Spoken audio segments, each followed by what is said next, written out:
मेरो नाम चाहिँ सौगात गौतम। मैले चाहिँ खास कविता एउटा भन्ने प्लान गरेको थिएँ। सुरु गरौँ सर? तपाईँको कमेडी कविता सुनिरहेको हुन्छु।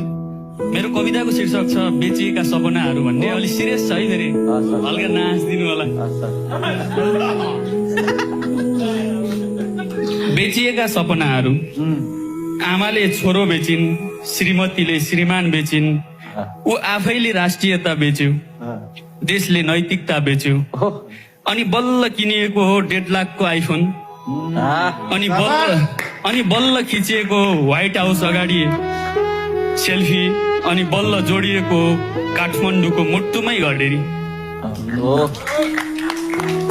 अहिले हाटकै छ सबैमा बेचेर आत्मसम्मान, भित्रिएकै छ छोराको पैसा, पाएकै छ देशले रेमिटेन्स, काटेरै साउसँग ऋण लागेकै छ छोरो अस्ट्रेलियातिर, छोरी क्यानाडातिर, कोही मेक्सिको जंगलमा हिँड्दा हिँड्दै रातमै बेचिए, कोही शरणार्थी बन्ने आशमै बेचिए, कोही कोरियाका कृषि फर्महरूमा, कोही जापान र सिडनीका क्लिनिक कम्पनीहरूमा बेचिए।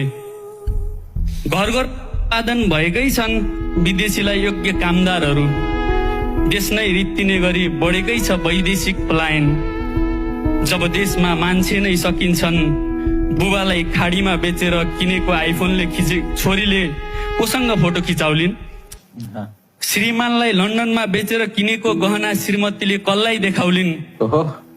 हरेक दशैंमा घर सम्झेर फर्कने छोराले म त आउँदिन भनेर परिवार उतै बोलायो भने, हरेक तीजमा हाँस्दै माइत आउने छोरीले म त भ्याउँदिन भनेर विदेशमै हराए भने, हाम्रो संस्कृति रहला कि नरहला, हाम्रो परम्परा रहला कि नरहला, रुकुमकोटको ठुलो चौरमा मेला लगाउलान् कि नलगाउलान्, चचहुई गर्दै पिङ खेल्न पाउला कि नपाउला, अहिले पो सन्तान छन् बेचौला उनैलाई, अहिले पो सन्तान छन् बेचौला उनैलाई, युरोप र अमेरिकाको सपना देखाउँदै कुनै दिन सन्तान सकिएलान्, भएकाहरूको पनि बल सकिएला, बेच्नलाई सन्तान सकिएको दिन ए सरकार, मुखमा गाँस रहला कि नरहला, बस्ने बास रहला कि नरहला, बाँच्ने आस रहला कि नरहला, अझ भनौ यो देश रहला कि नरहला।